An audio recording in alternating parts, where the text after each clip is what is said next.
Daniel, capítulo 1. Era o 3º ano do reinado de Joaquim em Judá, quando o rei Nabucodonosor da Babilônia declarou guerra a Jerusalém e sitiou a cidade. O Senhor entregou o rei Joaquim de Judá nas mãos dele, com alguns utensílios do templo de Deus. Nabucodonosor levou o rei e os utensílios para a casa do tesouro do seu Deus, na terra da Babilônia, a antiga Sinear. O rei ordenou a Aspenaz, chefe de pessoal do palácio, que escolhesse alguns israelitas da família real e da nobreza, jovens que fossem saudáveis e de boa aparência, inteligentes e de boa formação, de potencial para cargos de liderança no governo, gente de elite, e lhes ensinasse a língua e a cultura da Babilônia. O rei ordenou também que servissem a eles o mesmo cardápio do rei. Comiam do bom e do melhor e o mais fino vinho. Depois de 3 anos de treinamento, assumiriam cargos na corte do rei. 4 homens de Judá, Daniel, Ananias, Misael e Azarias, estavam entre os escolhidos. O chefe de pessoal do palácio deu a eles nomes babilônicos. Daniel passou a chamar-se Beltesazar. Ananias foi chamado Sadraque. Misael foi chamado Mesaque. E Azarias foi chamado Abed-nego. Mas Daniel decidiu que não iria ficar impuro com a comida do rei, nem beber o vinho dele. Por isso pediu ao chefe de pessoal do palácio que o autorizasse a não comer do cardápio do rei. Pela graça de Deus, o chefe de pessoal do palácio gostou de Daniel e autorizou, mas o advertiu. Tenho medo que meu senhor o rei possa fazer. Foi ele quem determinou esse cardápio.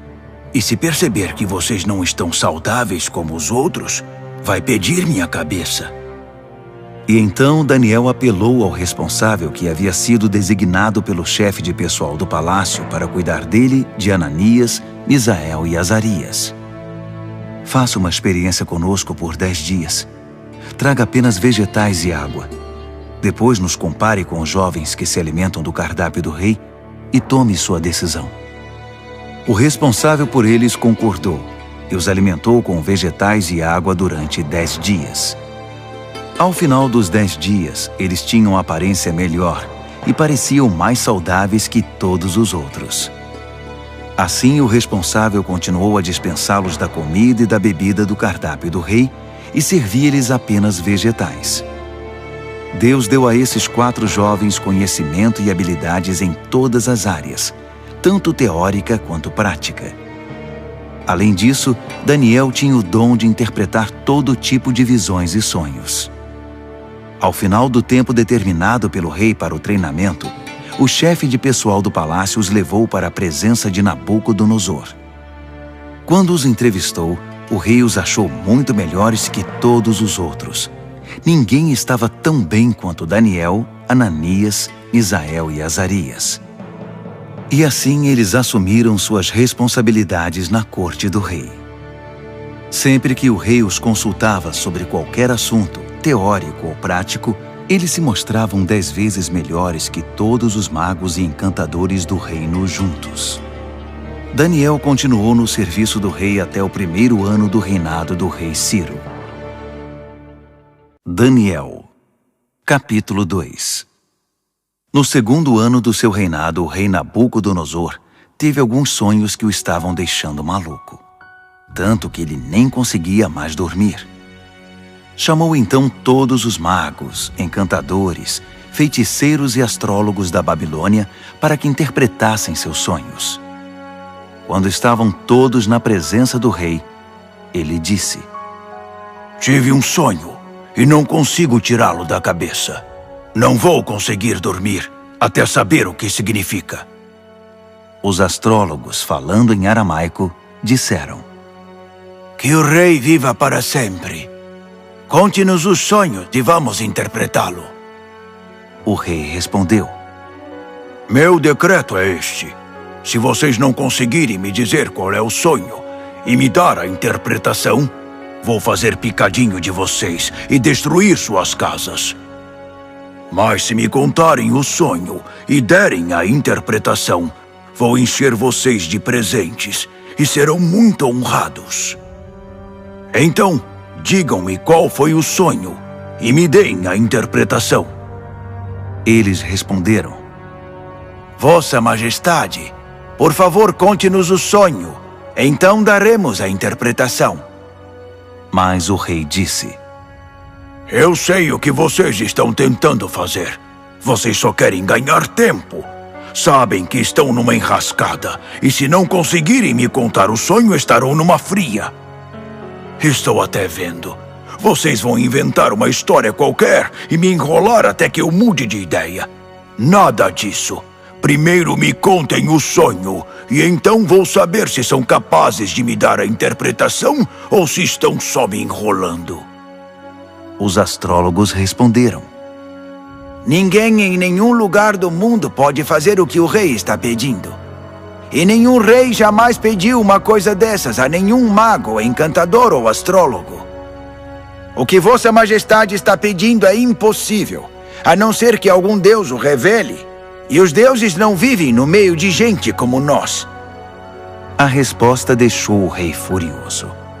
Ele perdeu a paciência e ordenou que todos os sábios da Babilônia fossem executados. A sentença de morte foi anunciada, e Daniel e seus amigos estavam entre os condenados à morte. Enquanto Arioque, chefe da guarda real, fazia os preparativos para a execução, Daniel sabiamente chamou-o de lado e lhe perguntou o que estava acontecendo. Por que o rei deu uma ordem como essa, tão de repente? Arioque explicou a razão de tudo, e Daniel foi procurar o rei, pedindo um pouco de tempo para que pudesse interpretar o sonho. Daniel foi para casa e contou a seus amigos, Ananias, Misael e Azarias, o que estava acontecendo. Ele pediu que orassem ao Deus dos céus por misericórdia, para solucionar o mistério, e assim poderem escapar da morte. Naquela noite, a solução do mistério foi revelada a Daniel numa visão. Daniel louvou ao Deus dos céus, dizendo: Bendito é o nome de Deus para todo sempre. Deus é sábio e todo-poderoso. Ele muda as estações e conduz a história. Escolhe reis e também os depõe. Ele dá tanto a sabedoria quanto o discernimento. Ele abre as profundezas, revela os segredos, conhece o que há na escuridão. A luz transborda dele. Ó Deus dos meus antepassados, a ti toda a minha gratidão e todo o meu louvor. Tu me tornaste sábio e forte, e agora nos mostraste o que pedimos. Tu resolveste o mistério do rei. Assim Daniel voltou a falar com Arioque, o encarregado da execução. Ele disse: Cancele a execução. Leve-me ao rei. Eu vou interpretar o sonho dele. Arioque não perdeu um minuto. Correu ao rei, levando Daniel com ele, e disse: Achei um homem entre os exilados de Judá que pode interpretar o sonho. O rei perguntou a Daniel, cujo nome babilônico era Beltesazar: Você tem certeza de que pode fazer isto? Contar o sonho e interpretá-lo? Daniel respondeu ao rei: Nenhum homem pode decifrar o mistério do rei, quem quer que seja, sábio, encantador, mago ou astrólogo. Mas há um Deus no céu que revela os mistérios, e ele me revelou. Ele está mostrando ao rei Nabucodonosor o que vai acontecer no futuro.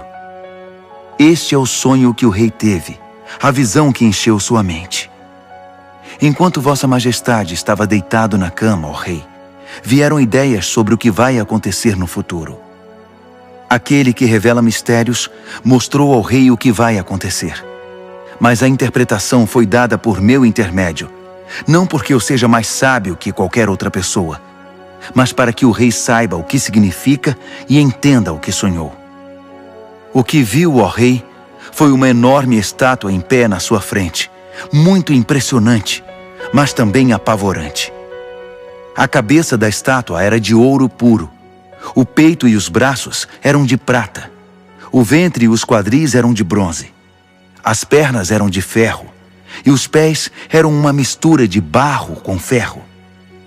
Enquanto você estava olhando para a estátua, uma pedra que se soltou por si só da montanha, sem que ninguém o fizesse, atingiu a estátua, esmigalhando os pés de ferro e barro. Então tudo desmoronou e ficou em pedaços. O ferro, o barro, o bronze, a prata e o ouro. Ficou tudo como restos amontoados, relegados ao esquecimento. Mas a pedra que atingiu a estátua tornou-se uma grande montanha que dominava o horizonte. Esse foi o sonho. Agora vamos à interpretação do sonho. Ó Rei, Vossa Majestade é o soberano mais poderoso da terra. O Deus do céu deu tudo ao Senhor: governo, poder, força e glória. Ele o designou responsável pela humanidade e por todos os animais do campo e as aves do céu, no mundo todo. O rei é o cabeça de todos os governantes. É a cabeça de ouro. Mas seu reino será tomado por outro reino, inferior ao seu, e este por um terceiro, o reino de bronze, que governará toda a terra. Por fim, um quarto reino, forte como o ferro, assumirá o poder. Assim como o ferro despedaça tudo que atinge, esse vai quebrar, esmigalhar e pulverizar todos os reinos anteriores. Mas os pés e os dedos dele, que são uma mistura de ferro e barro, significam que o reino será dividido, mas ainda haverá a força do ferro. Assim como os dedos eram de ferro e de barro, o reino terá uma parte forte e outra frágil. Esse reino fará alianças, mas não darão certo. Não conseguirá se unir a nenhum outro reino, assim como o ferro e o barro não se misturam. Mas no tempo desses reinos, o Deus do céu edificará um reino que nunca será destruído, nem nunca será dominado por outro. No final, esmagará os outros reinos, destruirá todos eles e será eterno. Será como a pedra que se soltou por si só da montanha, sem que ninguém o fizesse, que esmigalhou o ferro, o bronze, o barro, a prata e o ouro. O grande Deus fez o rei saber o que vai acontecer no futuro. Essa é a revelação exata do sonho, e também a interpretação correta. Quando Daniel terminou, o rei Nabucodonosor, perplexo, prostrou-se com o rosto no chão diante de Daniel.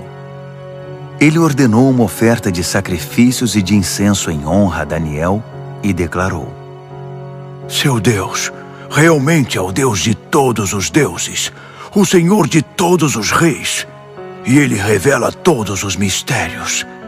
E eu sei, porque você decifrou o mistério. Então o rei promoveu Daniel a um elevado cargo no reino. Encheu-o de presentes e o empossou como governador de toda a província da Babilônia e chefe de todos os sábios da Babilônia. A pedido de Daniel, o rei designou Sadraque, Mesaque e Abednego para postos administrativos em toda a Babilônia, enquanto Daniel permaneceu no palácio real. Daniel, capítulo 3. O rei Nabucodonosor construiu uma estátua de ouro com 27 metros de altura e 2,70 metros de largura. Ele a ergueu na planície de Dura, na província da Babilônia. Em seguida ordenou a todos os líderes importantes da província que comparecessem à cerimônia de dedicação da estátua. Todos vieram para a cerimônia e tomaram seus lugares diante da estátua que Nabucodonosor havia erguido. Um arauto apareceu e proclamou em voz alta: Atenção, todos!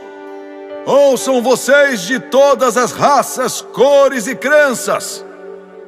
Quando ouvirem o som da trombeta, do pífaro, da cítara, da harpa, do saltério e da flauta dupla, dobrem os joelhos e adorem a estátua de ouro que o rei Nabucodonosor ergueu. E quem não se ajoelhar, não adorar a estátua, não importa quem seja, será lançado imediatamente na fornalha. O som começou a tocar. Todos os instrumentos musicais da Babilônia e gente de todas as raças, cores e crenças dobraram os joelhos e adoraram a estátua de ouro que o rei Nabucodonosor havia erguido. Foi então que os astrólogos da Babilônia se manifestaram e acusaram os judeus. Eles disseram ao rei Nabucodonosor: Que o rei viva para sempre. Vossa Majestade deu ordens severas para que, ao ouvir o som tocar, deveríamos nos ajoelhar e adorar a estátua de ouro, e quem não o fizesse seria jogado na fornalha. Mas os judeus, Sadraque, Mesaque e Abednego, a quem o rei designou cargos elevados na província da Babilônia, ignoraram a ordem, ó rei. Eles não respeitam os nossos deuses e se negam a adorar a estátua de ouro que mandou erguer. Furioso, o rei Nabucodonosor ordenou que Sadraque, Mesaque e Abednego fossem trazidos. E quando eles chegaram, Nabucodonosor perguntou: Sadraque, Mesaque e Abednego, é verdade que vocês não respeitam meus deuses e se negam a adorar a estátua de ouro que mandei erguer? Vou dar a vocês uma segunda chance, mas a partir de agora, quando o som começar a tocar, vocês devem se ajoelhar e adorar a estátua. E se não o fizerem, serão jogados numa fornalha e ponto final. E que Deus vai livrá-los de mim? Sadraque, Mesaque e Abednego responderam: Sua ameaça não nos assusta. Se nos jogar na fornalha, o Deus que servimos pode nos salvar, não só da fornalha, como de qualquer outra coisa. E mesmo que ele não o faça, não importa, ó rei. Ainda assim, não vamos servir aos seus deuses, nem adorar a estátua de ouro que mandou erguer. Nabucodonosor estava prestes a explodir de tanta raiva. Imediatamente ordenou que a fornalha fosse aquecida 7 vezes mais que o normal, e que alguns homens fortes do seu exército os amarrassem e os jogassem na fornalha. Sadraque, Mesaque e Abednego, com os pés e mãos amarrados e vestidos em suas roupas, foram jogados na fornalha extremamente quente. Por causa da ordem do rei, a fornalha estava tão quente que só as chamas foram suficientes para matar os homens que carregaram Sadraque, Mesaque e Abednego. E eles acabaram caindo fornalha dentro. De repente, o rei Nabucodonosor levantou-se num salto e perguntou: Não jogamos 3 homens com os pés e as mãos amarrados? Responderam os homens. Isso mesmo, senhor! Exclamou o rei. Vejam, estou vendo 4 homens andando para lá e para cá no fogo, e eles estão bem. E o 4º homem parece um filho dos deuses. Não é possível. Nabucodonosor foi até a entrada da fornalha ardente e chamou: Sadraque, Mesaque e Abednego, servos do Deus Altíssimo, saiam, venham para cá. E Sadraque, Mesaque e Abednego saíram do meio do fogo. Todos os líderes do governo e os conselheiros do rei se reuniram para examiná-los e viram que o fogo não havia causado nenhum arranhão nos 3, nem um fio de cabelo queimado, nem cheiro de fumaça na roupa deles. Nabucodonosor exclamou: Bendito seja o Deus de Sadraque, Mesaque e Abednego! Ele enviou seu anjo e salvou seus servos. Eles confiaram no seu Deus a ponto de ignorar as ordens do rei e arriscaram sua vida, mas não serviram nem adoraram outros deuses. Por isso decreto: todo, de qualquer lugar, cor, raça ou crença, que disser alguma coisa contra o Deus de Sadraque, Mesaque e Abednego, será despedaçado, e sua casa será destruída. Nunca houve um Deus que salvasse como esse. Então o rei promoveu Sadraque, Mesaque e Abednego na província da Babilônia. Daniel, capítulo 4. O rei Nabucodonosor a todos, de todas as raças, cores e crenças do mundo. Paz e prosperidade a todos. É um privilégio contar a vocês os grandes milagres que o Deus Altíssimo fez por mim. Seus milagres são impressionantes e suas maravilhas surpreendentes. Seu reino dura para sempre, e seu governo soberano é eterno.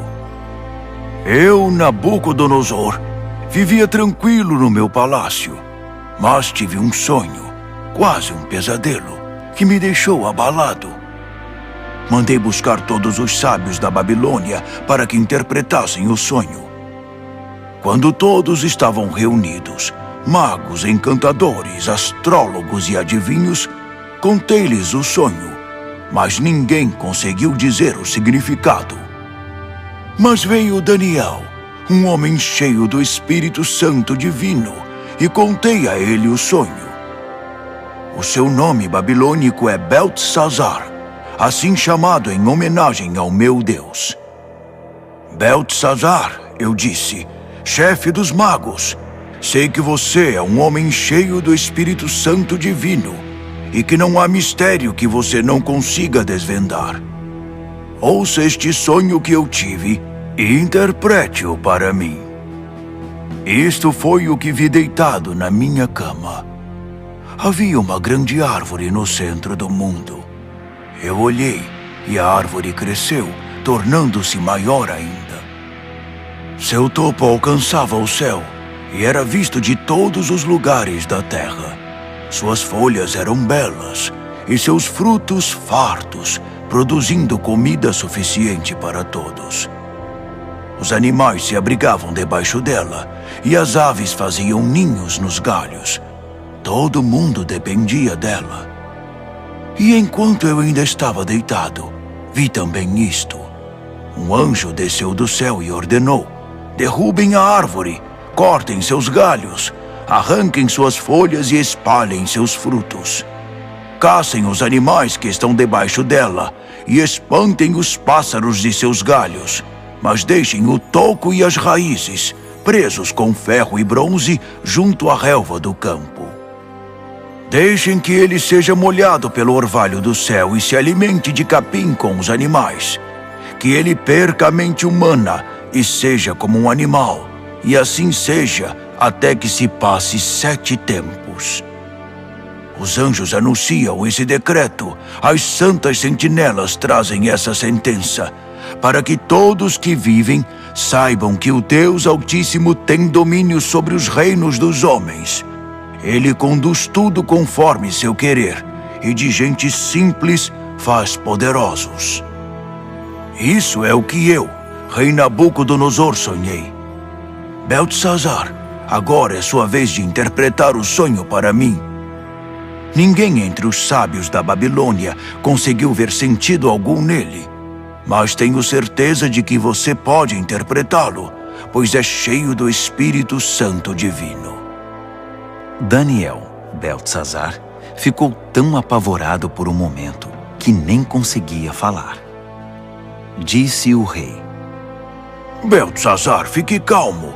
Não deixe que o sonho e a interpretação o assustem.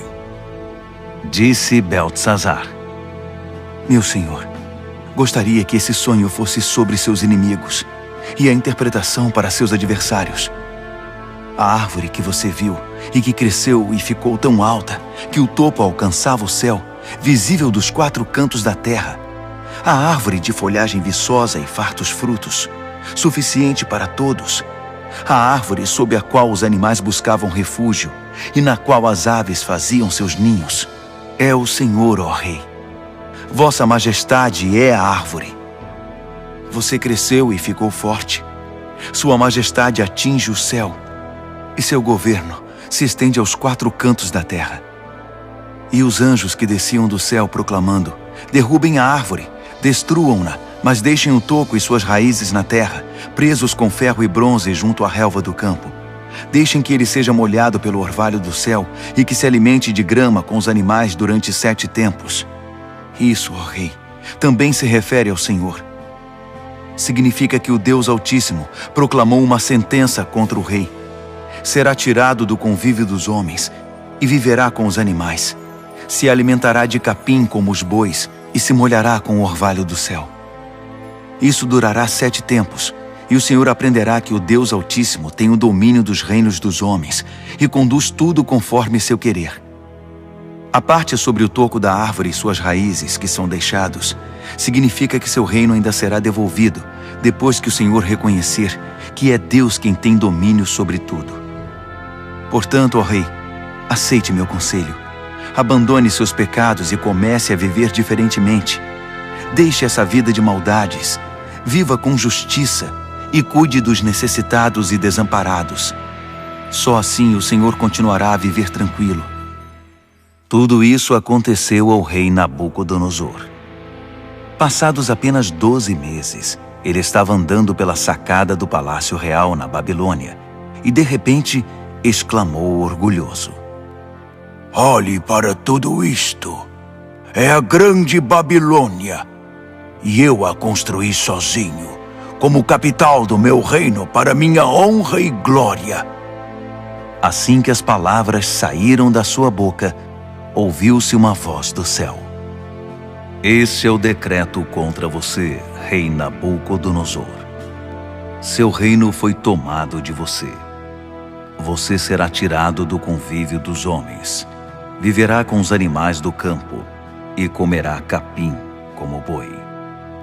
A sentença é para 7 tempos, o suficiente para você aprender que o Deus Altíssimo tem domínio sobre os reinos dos homens e põe no trono quem Ele quer. Isso aconteceu imediatamente. Nabucodonosor foi tirado da convivência dos homens, comeu capim como boi e se molhou com o orvalho do céu. Seu cabelo cresceu como as penas da águia, suas unhas como as garras do falcão. Ao final daquele período, eu, Nabucodonosor, olhei para o céu, recobrei o juízo e bendisse o Deus Altíssimo, agradecendo e glorificando ao Deus que vive para sempre. Seu domínio dura para sempre, seu reino nunca será decadente. A vida na terra é insignificante. Deus faz tudo conforme seu querer. Ninguém pode opor-se à sua vontade. Ninguém pode questioná-lo ou desafiá-lo. Ao mesmo tempo em que recobrei o juízo, recuperei a majestade e a glória do meu reino. Todos os líderes e gente importante vieram me ver. Fui restabelecido como rei no meu reino e me tornei maior que antes. E é por isso que eu, Nabucodonosor, canto e louvo ao Rei do céu. Tudo o que ele faz é justo, e ele o faz da maneira certa. Ele sabe como tratar gente orgulhosa e tem o poder para torná-los humildes. Daniel, capítulo 5. O rei Belsazar convidou Mil de seus nobres para um grande banquete. O vinho era muito bem servido. Então Belsazar, que já estava alto por causa do vinho, ordenou que as taças de ouro e prata que seu pai Nabucodonosor havia tomado do templo de Deus em Jerusalém fossem trazidas para que ele, seus nobres, suas mulheres e concubinas pudessem beber nelas. Quando as taças de ouro e prata foram trazidas, o rei, os nobres e aquelas mulheres começaram a usá-las. Beberam seu vinho e, já bêbados, louvaram seus deuses de ouro, prata, bronze, ferro, madeira e pedra. Naquele exato momento, os dedos de uma mão humana apareceram e começaram a escrever na parede rebocada do palácio, na parte mais iluminada. Quando o rei viu a mão escrevendo na parede, ficou pálido, muito assustado. Suas pernas ficaram bambas, tremiam sem parar, e os joelhos batiam um no outro. Ele gritou para que chamassem os encantadores, os astrólogos e os adivinhos, e prometeu: Quem conseguir ler esta escrita na parede e me disser o que significa, será famoso e rico. Ganhará um manto de púrpura e uma bela corrente de ouro, e será o terceiro mais importante do reino. Todos tentaram, mas ninguém conseguiu enxergar um sentido nas palavras escritas na parede. Ninguém conseguia entender o que estava escrito, muito menos interpretá-lo. Então o rei ficou apavorado, pálido, em completo estado de choque. Os nobres também estavam em pânico. A rainha soube que o rei e os nobres estavam em estado de choque e veio ao salão do banquete. Ela disse: "Que o rei viva para sempre. Não se assustem, não fiquem aí sentados pálidos desse jeito. Há um homem no reino que é cheio do Espírito Santo divino. Durante o reinado do seu pai, ele ficou conhecido pelo seu brilho intelectual e por sua sabedoria espiritual. Ele era tão capaz que seu pai, o rei Nabucodonosor, fez dele o chefe de todos os magos, encantadores, adivinhos e astrólogos. Não havia ninguém como ele.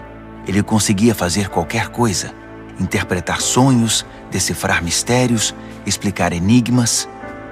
Seu nome é Daniel, mas o rei mudou o nome dele para Beltesazar. Mande chamar Daniel. Ele vai ler o que está escrito aí." Assim Daniel foi chamado. O rei perguntou: "Você é Daniel, que foi um dos exilados que meu pai trouxe de Judá? Já ouvi falar que você é cheio do Espírito Santo, tem uma mente brilhante e é incrivelmente sábio. Os sábios e encantadores foram trazidos aqui para ler esta escrita na parede e interpretá-la, mas nenhum deles conseguiu ler nada. Mas ouvi dizer que você interpreta sonhos e decifra mistérios. Então, se você conseguir ler e interpretar, será um homem famoso e rico. Ganhará o manto de púrpura e uma bela corrente de ouro, e será o terceiro mais importante do reino." Daniel respondeu ao rei: "Pode ficar com os presentes ou dá-los a outra pessoa. Mas vou ler a escrita para o rei e interpretar seu significado. Ouça, ó rei, o Deus Altíssimo deu a seu pai Nabucodonosor um grande reino e uma gloriosa reputação. Deus o fez muito poderoso, e pessoas de todos os lugares, de toda raça, cor ou crença, se sentiam intimidadas por ele. Ele as matava ou poupava, como e quando queria. Promovia ou humilhava as pessoas como bem desejava. Então Deus o humilhou e o privou de todo o poder. Ele foi tirado do convívio dos homens e passou a viver como animal. Comeu capim como boi e se molhou com o orvalho do céu até aprender esta lição: que o Deus Altíssimo tem domínio sobre os reinos dos homens e põe no trono quem ele quer. Você é filho dele, sabe de tudo isso, mas é tão arrogante quanto ele no seu pior momento. Olhe para você mesmo. Quer competir com o Senhor do céu? Você mandou buscar as taças sagradas do templo dele só por farra, para que o Senhor, seus nobres, suas mulheres e concubinas pudessem beber nelas. O rei usou as taças sagradas para brindar seus deuses de prata e ouro, de bronze e ferro, de madeira e pedra, deuses cegos, surdos e mudos. Mas tratou com desprezo o Deus vivo, que tem a sua vida nas mãos, desde o nascimento até a morte.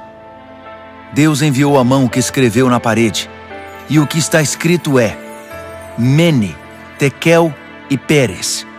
E este é o significado dessas palavras. Mene, Deus contou os dias do seu governo, e suas contas são negativas. Tekel, você foi pesado na balança e está em falta. Peres, seu reino foi dividido e entregue aos medos e persas. Beltesazar fez o que havia prometido. Vestiu o manto de púrpura em Daniel, colocou uma bela corrente de ouro em seu pescoço e o promoveu a terceiro mais importante do reino. Naquela mesma noite, o rei Beltesazar da Babilônia foi morto. Dario, o Medo, tinha 62 anos quando o sucedeu como rei. Daniel, capítulo 6. Dario reorganizou seu reino. Ele designou 120 governadores para administrar todas as províncias do reino. Sobre eles havia 3 ministros, e um deles era Daniel. Os governadores se dirigiam aos ministros, que tinham a responsabilidade de manter tudo em ordem. Mas Daniel era cheio de vitalidade e tinha uma inteligência tão superior aos outros ministros e governadores que o rei decidiu designá-lo responsável por todo o reino. Os ministros e governadores se reuniram para ver se descobriam algum ponto fraco de Daniel que pudesse usar contra ele, mas não conseguiram nada. Ele era exemplar e absolutamente confiável. Não conseguiram achar nenhuma evidência de negligência ou má conduta. Após inúmeras tentativas, desistiram e disseram: Nunca vamos descobrir nada contra esse Daniel, a não ser que inventemos alguma acusação e tramemos algo contra ele. Assim, os ministros e governadores tramaram contra ele e foram ao rei dizer: Rei Dario, que viva para sempre! Nós, ministros, governadores e todos os principais oficiais, nos reunimos e concordamos em que o rei deveria promulgar o seguinte decreto. Durante os próximos 30 dias, ninguém deve orar a nenhum outro deus ou homem exceto ao rei. Qualquer um que desobedecer será lançado na cova dos leões. Promulgue esse decreto, ó rei, e assine-o, para que seja revogável, com inscrição em pedra, conforme todas as leis dos medos e dos persas. E o rei Dario assinou o decreto. Daniel soube que esse decreto havia sido promulgado, mas continuou a orar como sempre fazia. Sua casa tinha janelas no andar de cima, voltadas para Jerusalém. 3 vezes ao dia, ele se ajoelhava ali em oração, agradecendo e louvando a Deus. Os conspiradores vieram e o viram orando, pedindo a ajuda de Deus. Imediatamente foram ao rei e o lembraram do decreto. O rei não assinou uma lei proibindo qualquer pessoa de orar a qualquer deus ou homem, exceto ao rei durante 30 dias? E qualquer pessoa que fosse apanhada fazendo isso seria jogada na cova dos leões? O rei confirmou. Com certeza, como inscrição em pedra, conforme todas as leis dos medos e dos persas. Então eles disseram: Daniel é um dos exilados judeus. Ignora sua ordem e desafia sua lei. Ele ora 3 vezes ao dia. O rei ficou desconcertado e tentou de todas as formas livrar Daniel da complicação em que o havia colocado. Ele pensou nisso o dia todo. Mas os conspiradores voltaram. Lembre-se, ó rei, é uma lei conforme todas as leis dos medos e dos persas. Irrevogável. O rei cedeu e ordenou que Daniel fosse trazido e jogado na cova dos leões. Mas ele disse a Daniel: Seu Deus, a quem você é tão leal, vai livrar você desta situação. Uma pedra foi colocada sobre a entrada da cova. O rei selou a pedra com seu anel e com os anéis de todos os seus nobres, porque não podia ser revogado. O rei voltou para o palácio, mas não comeu nem conseguiu dormir. Passou a noite preocupado. Ao romper do dia, ele se levantou e foi depressa à cova dos leões. Quando chegou perto, chamou o aflito: Daniel, servo do Deus Altíssimo! Será que seu Deus, a quem você serve tão fielmente, livrou você dos leões? Daniel respondeu: Que o rei viva para sempre! Meu Deus enviou seu anjo que fechou a boca dos leões para que não me fizessem nenhum mal. Fui considerado inocente diante de Deus e também diante do Senhor, ó rei, pois não fiz mal algum ao Senhor. Quando o rei ouviu essas palavras, ficou muito feliz.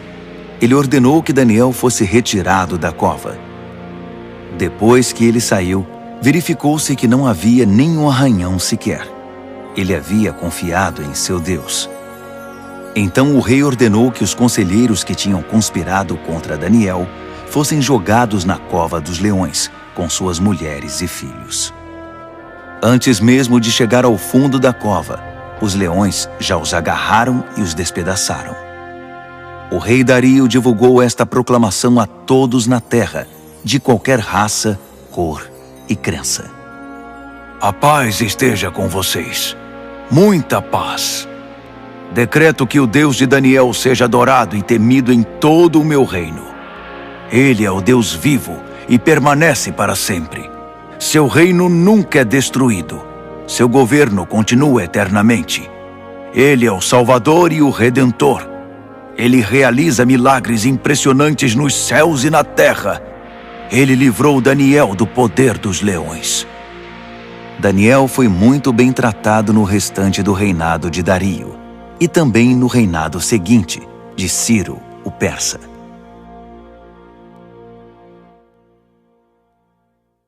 Daniel, capítulo 7. No primeiro ano do rei Belsazar da Babilônia, Daniel teve um sonho.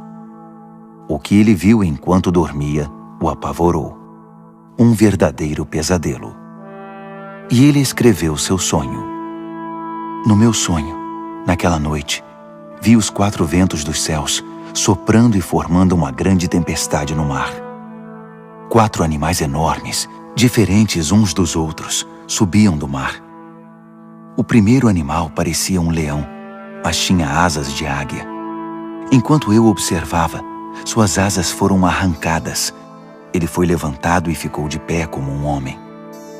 Em seguida, deram-lhe um coração humano. Depois vi um segundo animal, que parecia um urso. Ele se levantou, segurando 3 costelas nas mandíbulas, e recebeu esta ordem: ataque, devore tudo, encha a barriga. Em seguida vi outro animal. Parecia um leopardo. Tinha 4 asas como de pássaro nas costas. Esse animal tinha 4 cabeças e recebeu autoridade para governar. Depois disso, um 4º animal apareceu no meu sonho. Esse era apavorante, medonho. Tinha enormes dentes de ferro, triturava e devorava suas vítimas. Qualquer coisa que sobrava no chão, ele pisava e esmagava. Era diferente dos outros animais, um verdadeiro monstro. E tinha 10 chifres. Enquanto eu observava os chifres, tentava imaginar o que significavam. Nasceu nele outro chifre, mas este era pequeno. 3 dos chifres que já tinha foram arrancados para dar lugar a ele. Havia olhos humanos no pequeno chifre e uma boca grande que falava com arrogância. Enquanto eu observava tudo isso, tronos foram estabelecidos e um ancião tomou seu lugar.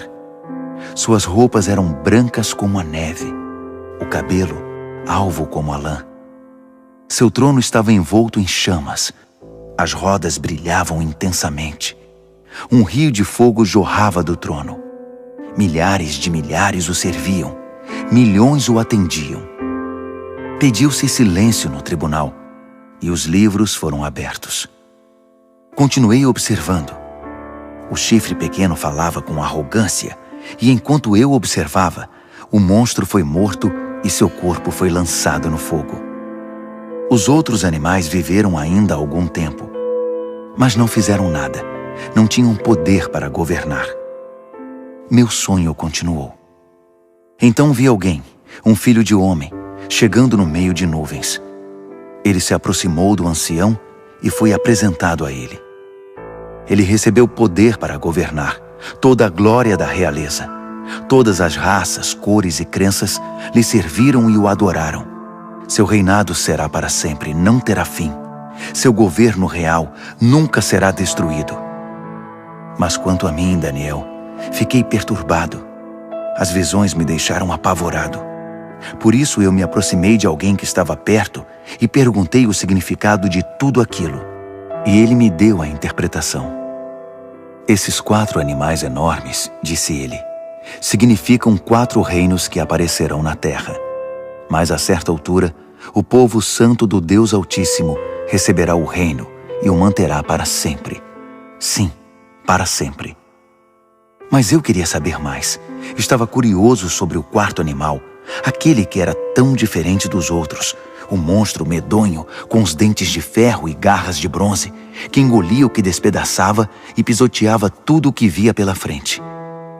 E eu queria saber também a respeito dos 10 chifres e do chifre pequeno que nasceu, ocupando o lugar de 3 dos primeiros chifres.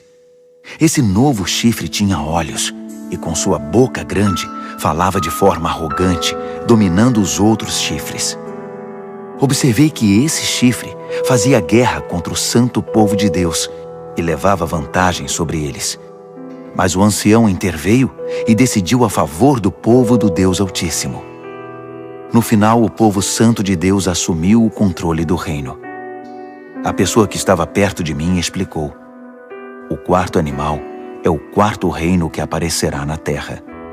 Será diferente dos 3 primeiros, um reino monstruoso que devorará e pisoteará todos à sua volta. Os 10 chifres são 10 reis, um após o outro, que procederão desse reino. Mas então, outro rei aparecerá. Ele será diferente dos reis anteriores. Começará derrubando os outros reis e blasfemando contra o Deus Altíssimo. Ele perseguirá os seguidores do Deus Altíssimo e tentará eliminar a adoração sagrada e a prática da justiça. O santo povo de Deus será perseguido por ele durante um tempo, 2 tempos e meio tempo. Mas quando for feito silêncio no tribunal, o chifre não terá mais o seu poder e será destruído definitivamente. O governo real, a autoridade e a glória de todos os reinos debaixo do céu serão entregues ao povo do Deus Altíssimo, e esse governo durará para sempre. Todos os outros governantes irão servir e prestar obediência a ele. O sonho acabou assim, e eu, Daniel, continuei chocado, como alguém que tinha acabado de ver um fantasma, mas guardei tudo para mim. Daniel, capítulo 8. No 3º ano do reinado de Belsazar, eu, Daniel, tive outra visão. Era a 2ª visão. Nessa visão, eu me vi em Suzã, a capital da província de Elão, diante do canal Ulai. Ao olhar em volta, fiquei surpreso de ver um carneiro diante de mim. O carneiro tinha 2 chifres enormes, um maior que o outro, mas o chifre maior foi o último a aparecer. Fiquei observando enquanto o carneiro avançava, primeiro para o oeste, depois para o norte e então para o sul. Nenhum animal conseguia enfrentá-lo. Ele fazia o que queria e, todo arrogante, posava de rei dos animais. Enquanto eu observava, tentando entender o significado de tudo aquilo, vi também um bode que tinha um enorme chifre no meio da testa. Ele vinha do oeste e percorreu toda a terra, sem tocar o solo uma única vez. O bode aproximou-se do carneiro de 2 chifres que eu tinha visto antes diante do canal e o atacou ferozmente. Observei enquanto ele, louco de raiva, atacava o carneiro. A violência era tanta que ele lhe quebrou os 2 chifres. O carneiro não conseguiu resistir. O bode o derrubou e o pisoteou. Nada pôde salvar o carneiro. Então o bode tornou-se cada vez mais arrogante, e no auge do poder, seu chifre imenso se quebrou, e 4 outros chifres enormes surgiram no lugar, apontando para o norte, o sul, o leste e o oeste. De um desses grandes chifres surgiu outro chifre pequeno, mas o seu poder cresceu até atingir o sul e o leste, e a querida terra prometida. Cresceu tanto que atingiu as estrelas, o exército celestial, e lançou algumas delas na terra e as pisoteou. Ele ousou até desafiar o poder de Deus, o príncipe do exército celestial.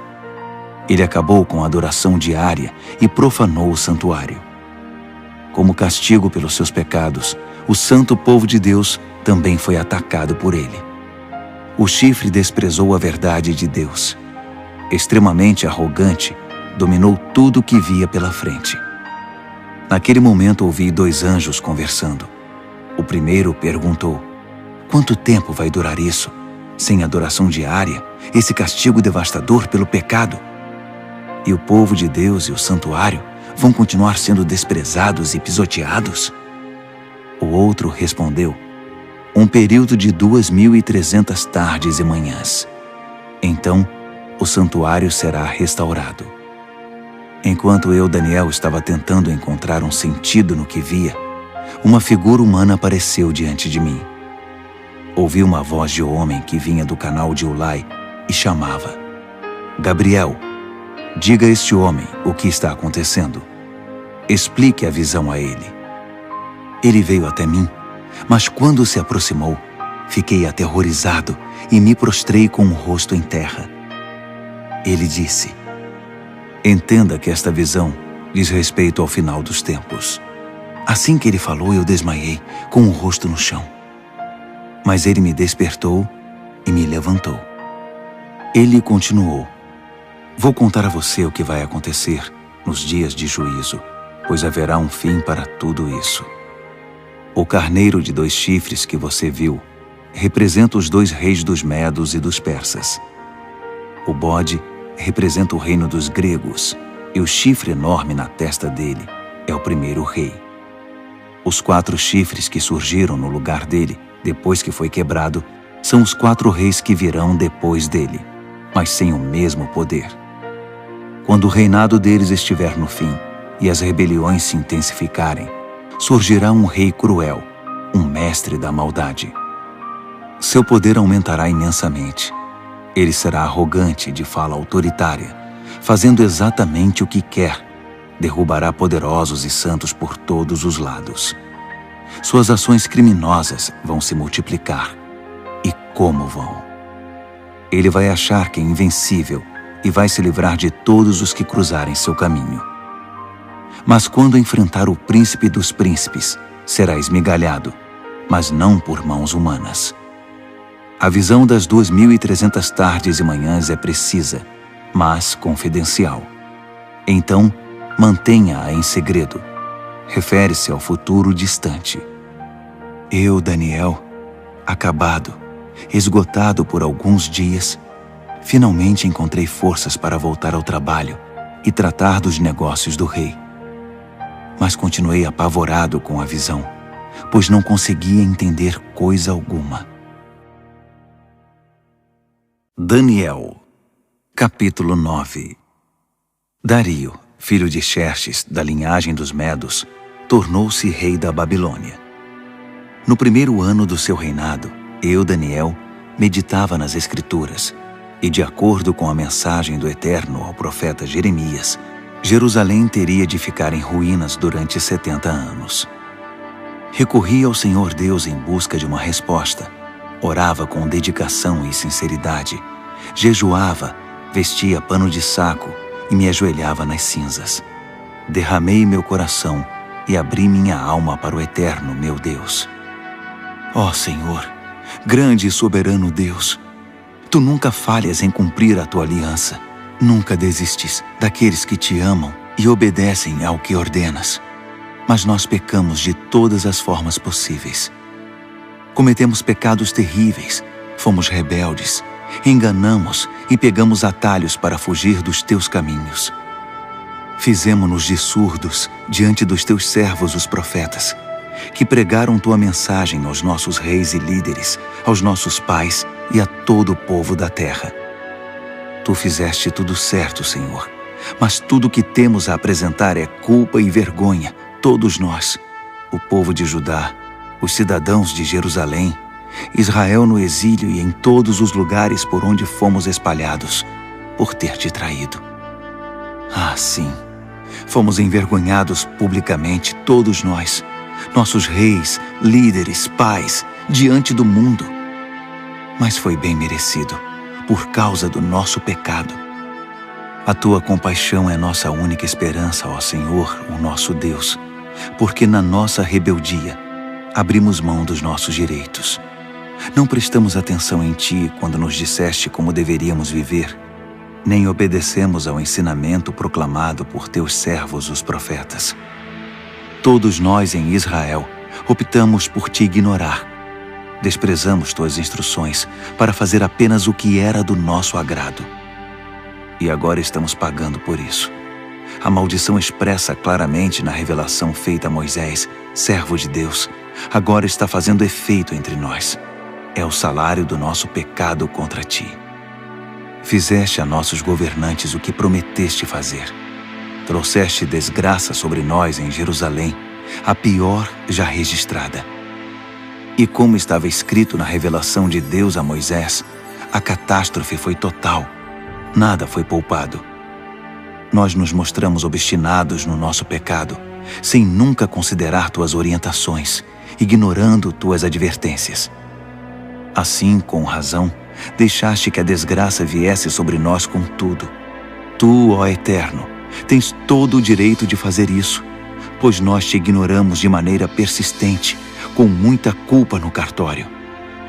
Ó Senhor, Tu és nosso Deus, pois livraste Teu povo da terra do Egito numa grande demonstração de poder. O povo ainda fala nisso. Confessamos que pecamos, que vivemos uma vida de maldades. Como sempre tens agido, consertando as coisas e endireitando as pessoas. Por favor, afasta Tua grande ira contra Jerusalém, que é a Tua cidade, Teu santo monte. Sabemos que foi por culpa nossa que isso aconteceu. Tudo por causa do nosso pecado e do pecado de nossos pais. E agora estamos envergonhados diante de todos. Somos motivo de zombaria na nossa vizinhança. Por isso, ouve, ó Deus, esta oração sincera do Teu servo. Tem misericórdia do Teu santuário arruinado. Age de acordo com o que és, não segundo o que somos. Atende nossa oração, ó Deus. Abre os olhos e observa a nossa cidade arruinada, a cidade chamada pelo Teu nome. Sabemos que não merecemos Tua atenção. Nosso apelo é a Tua compaixão. Esta oração é nossa única esperança. Senhor, ouve-nos. Senhor, perdoa-nos. Senhor, olha para nós e faz alguma coisa. Senhor, não nos desprezes. Tua cidade e Teu povo são chamados pelo Teu nome. Defende Teus interesses. Enquanto eu derramava meu coração, confessando meu pecado e o pecado do meu povo Israel, orava e apresentava toda a minha vida diante do Eterno e intercedia pelo santo monte do meu Deus. Enquanto eu estava mergulhado na oração, Gabriel, o ser semelhante a um homem, aquele que eu tinha visto numa visão anterior, aproximou-se de mim, voando como uma ave na hora da adoração da noite. Ele se pôs diante de mim e disse: Daniel, vim esclarecer as coisas. Assim que você começou sua oração, a resposta foi dada, e agora estou aqui para entregá-la. Você é muito amado, por isso, ouça com cuidado para entender o significado da revelação. 70 semanas estão decretadas para seu povo e sua santa cidade, como forma de conter a rebelião, dar fim ao pecado, arrancar o crime pela raiz, estabelecer a justiça para sempre, cumprir a profecia e ungir o lugar santíssimo. Aqui está o que você precisa entender. Desde o momento em que a ordem for dada para a reconstrução de Jerusalém, até a vinda do líder ungido, haverá 7 semanas. A reconstrução levará 62 semanas, incluindo a construção de ruas e muros. Serão tempos difíceis. Depois das 62 semanas, o líder ungido será morto. É o seu fim. A cidade e o santuário serão arruinados pelo exército do novo líder que chegar. O fim virá de repente, como uma onda enorme. Haverá guerras até o fim, e a desolação estará na ordem do dia. Então, no período de 1 semana, ele fará muitas alianças importantes, mas na metade dessa semana, ele acabará com a adoração e as orações. No lugar da adoração, irá se instalar a besta da profanação, que permanecerá ali até finalmente ser destruída. Daniel, capítulo 10. No 3º ano do reinado de Ciro, rei da Pérsia, uma mensagem veio a Daniel, cujo nome babilônico era Beltesazar. A mensagem era verdadeira e falava de uma grande guerra. Ele entendeu, pois seu significado veio por revelação. Durante aqueles dias, eu, Daniel, guardei luto por Jerusalém durante 3 semanas. Comi apenas comida simples, sem tempero, e não comi carne nem bebi vinho. Não tomei banho nem me barbeei até que tivessem passado as 3 semanas. No dia 24 do 1º mês, eu estava de pé diante do grande rio, o Tigre. Levantei os olhos e, para minha surpresa, vi um homem vestido de linho, com um cinto de ouro puro na cintura. Seu corpo brilhava como se fosse esculpido de pedra preciosa. A face era radiante e os olhos, vivos e penetrantes como tochas. Os braços e pernas reluziam como bronze polido, e sua voz soava como um grande coral. Eu, Daniel, fui o único a vê-lo. Os homens que estavam comigo, embora não estivessem vendo, foram tomados de medo e correram para se esconder, temendo o pior. Quando fiquei sozinho depois dessa visão, abandonado pelos meus amigos, meus joelhos ficaram bambos e o rosto pálido, sem força nenhuma. Quando ouvi o som da sua voz, não resisti e desmaiei. Caí com o rosto no chão. Mas uma mão me tocou e me pôs sobre as mãos e os joelhos. Daniel, ele disse, homem de valor, Deus ama você demais. Levante-se e preste muita atenção à minha mensagem. Fui enviado para falar dela a você. Quando ele disse isso, eu me levantei, mas não conseguia parar de tremer. Fique tranquilo, ele continuou. Não tenha medo. Quando você decidiu se humilhar para receber entendimento, sua oração foi ouvida, e eu me dispus a vir até aqui. Mas fui impedido pelo anjo, que é o príncipe do reino da Pérsia, e isso me atrasou por 3 semanas. Mas Miguel, um dos anjos supremos, veio em meu socorro e ficou ali com o anjo, que é o príncipe da Pérsia. Estou aqui para ajudar você a entender o que vai acontecer com seu povo, pois a visão fala do futuro. Enquanto ele falava, fiquei só olhando para o chão. Não conseguia dizer nada. E fui surpreendido por algo parecido com uma mão humana que me tocou os lábios. Então abri a boca e comecei a falar. Quando vi, fiquei apavorado. Minhas pernas ficaram bambas. Eu não conseguia me mexer. Como é possível que eu, um humilde servo, fale com alguém como o Senhor? Estou completamente paralisado. Mal consigo respirar. Aquele ser, que parecia humano, me tocou outra vez e me deu forças. Ele disse, não tenha medo. Fique em paz. Você é amado demais. Tudo vai ficar bem. Tenha coragem. Seja forte. Enquanto ele ainda falava, veio-me coragem e retomei as forças. Então eu disse, pode falar, porque o Senhor me deu forças. Ele disse, você sabe por que vim aqui? Preciso voltar para lutar contra o anjo que é o príncipe da Pérsia.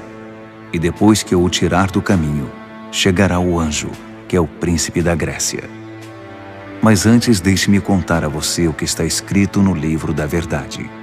Ninguém me ajuda na minha luta contra esses seres, a não ser Miguel, o anjo, que é o príncipe de vocês. Daniel, capítulo 11.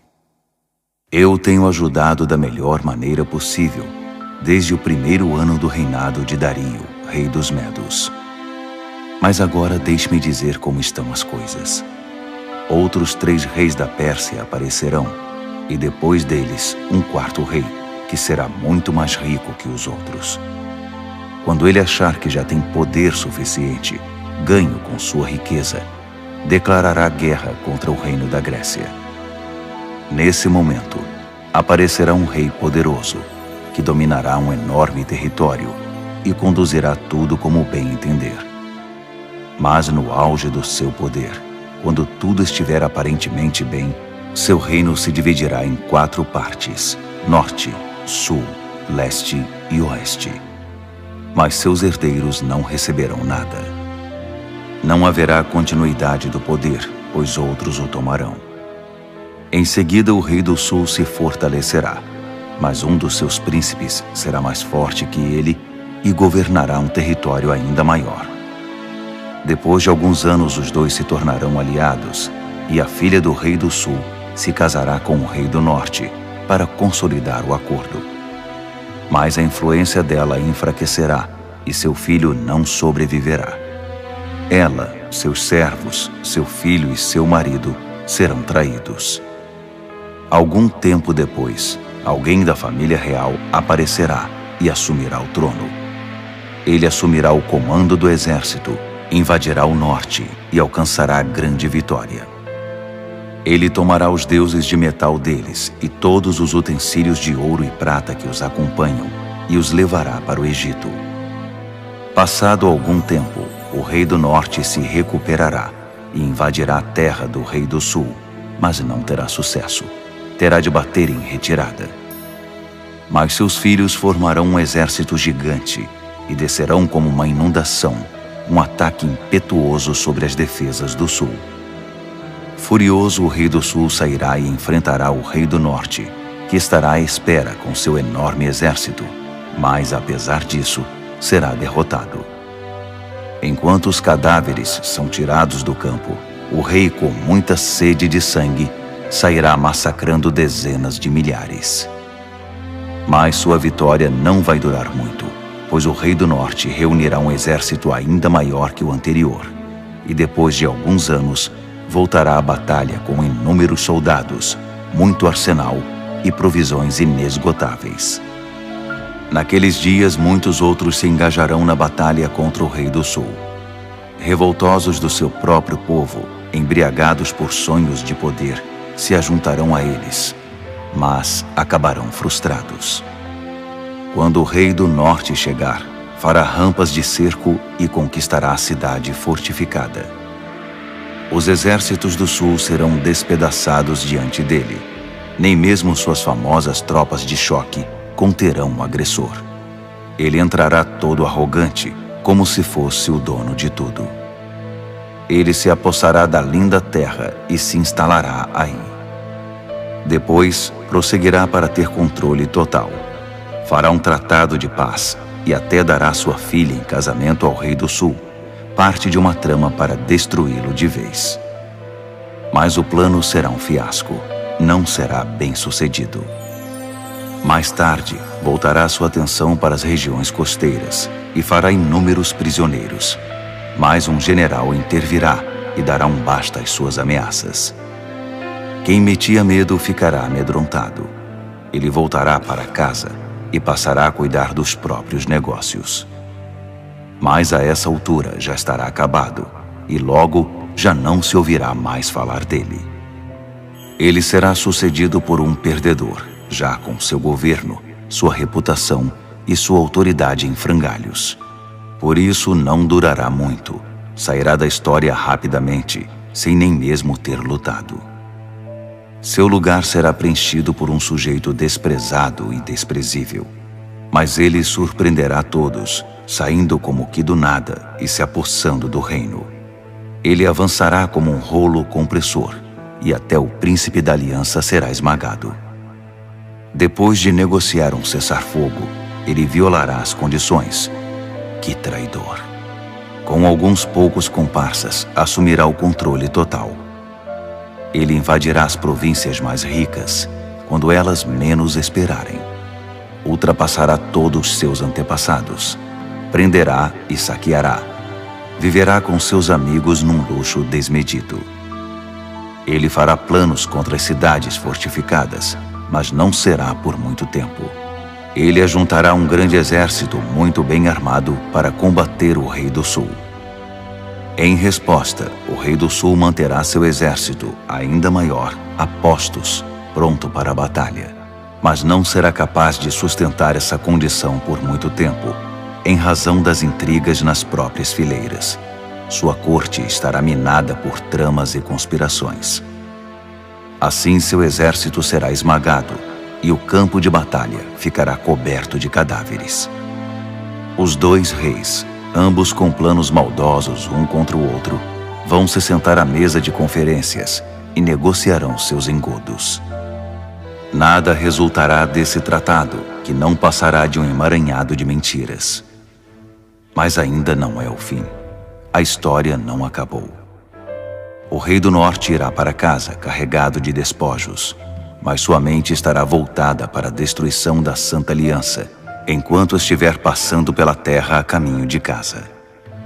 Um ano mais tarde, ele comandará nova invasão ao sul.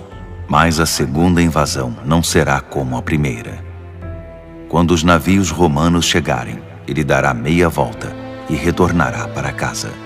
Mas ao passar pela terra, seu ódio contra a Santa Aliança será despertado. Ele fará acordo com todos os que se dispuserem a trair a Santa Aliança, tomando o partido deles. Suas forças entrarão marchando e profanarão o santuário e a cidadela. Eles irão banir a adoração diária, substituindo-a pela besta da profanação. O rei do norte honrará os que traírem a Santa Aliança, corrompendo-os ainda mais com sua conversa sedutora. Mas os que forem leais a Deus tomarão posição firme a favor de Deus. Os que mantiverem o bom senso ensinarão o bem às multidões pelo exemplo. Eles serão submetidos a provas terríveis durante um certo período. Alguns serão mortos, outros queimados, alguns exilados, outros roubados. Quando a prova for muito difícil, receberão alguma ajuda, mas não muita. E muitos dos pretensos ajudadores se portarão com indiferença. A provação refinará e purificará os que mantiverem o bom senso e permanecerem leais, porque há ainda mais por vir. Enquanto isso, o rei do norte estará agindo sem impedimento. Ele se levantará a uma posição superior à de qualquer deus, e até mesmo ousará desafiar o Deus dos deuses. Por um tempo isso será tolerado, até que se complete esse tempo de juízo, pois o que foi decretado precisa ser cumprido. Ele não terá respeito algum pelos deuses dos seus antepassados, nem mesmo pelo Deus predileto das mulheres. Desprezando qualquer deus, o rei do norte se inchará de orgulho e se achará maior que todos eles. Ele chegará a ponto de desprezar o Deus dos santos, e no lugar em que Deus é adorado, colocará em exibição, com generoso ornamento de prata, ouro e pedras preciosas, um Deus novo, do qual nunca se ouviu falar. Marchando sob a bandeira desse Deus estranho, ele atacará as principais fortalezas. Promoverá todos os que seguirem esse Deus, dando a eles cargos importantes e recompensando-os com concessões de terras. Na conclusão dessa história, o rei do sul o enfrentará, mas o rei do norte se lançará contra ele como um furacão, com seus carros e cavalos e uma grande frota de navios, e varrerá tudo que estiver no seu caminho. Ao entrar na linda terra, as pessoas cairão diante dele como peças de dominó. Só Edom, Moabe e alguns amonitas escaparão. Ele vai avançar, dominando país após país. Nem o Egito escapará. Ele confiscará o ouro, a prata e todos os bens valiosos do Egito. Os líbios e os etíopes cairão com ele. Mas nesse momento, relatos perturbadores virão do norte e do leste e o farão entrar em pânico. Furioso, ele se apressará em suprimir a ameaça. Mas assim que armar suas tendas entre o mar Mediterrâneo e o Monte Santo, inúmeras tendas reais, ele encontrará seu fim. E não haverá uma alma viva por perto para ajudá-lo. Daniel, capítulo 12. Esse será o momento quando Miguel, o grande anjo, que é o príncipe defensor do seu povo, entrará em cena. Será um tempo de desgraça, a pior desgraça que o mundo já conheceu. Mas seu povo será salvo da desgraça, todos os que tiverem o nome escrito no livro. Uma grande multidão, composta daqueles que já morreram e foram sepultados, acordará. Alguns para a vida eterna, outros para a vergonha eterna. Homens e mulheres que viveram de forma sábia e justa brilharão como a noite sem nuvens, repleta de estrelas. E os que conduziram outras pessoas ao caminho certo brilharão como estrelas para sempre. Este é um relato confidencial, Daniel, para seus olhos e ouvidos somente. Mantenha-o em segredo. Guarde o livro fechado à chave até o final. Nesse ínterim, haverá uma busca frenética para se tentar entender o que está acontecendo. Enquanto eu, Daniel, ouvia tudo isso, apareceram 2 seres, um do lado do rio em que eu estava e o outro do outro lado. Um deles perguntou a um terceiro homem vestido de linho que estava acima das águas do rio: até quando vai continuar essa história intrigante? O homem vestido de linho, que estava acima das águas do rio, levantou as mãos para o céu. Ouvi quando ele jurou solenemente pelo Eterno que seria um tempo, 2 tempos e meio tempo, e que quando o opressor do povo santo fosse derrubado, a história chegaria ao seu final. Ouvi tudo isso claramente, mas não entendi. Por isso perguntei: Senhor, pode me explicar isso? Continue a fazer o que está fazendo, Daniel. Ele disse: a mensagem é confidencial e será guardada a chave até o fim, até que tudo chegue à sua conclusão. O povo será purificado e renovado, mas os maus continuarão sendo maus, sem ter a menor ideia do que está acontecendo. Já os que viverem de forma sábia e justa entenderão tudo. A partir do momento em que a adoração diária for abolida do templo e a besta da profanação for introduzida no seu lugar, vão se passar 1290 dias. Abençoados os que persistirem pacientemente durante os 1335 dias. E você prossiga em sua jornada, sem ficar ansioso ou preocupado. Fique tranquilo. Quando tudo tiver passado, você se levantará para receber sua recompensa.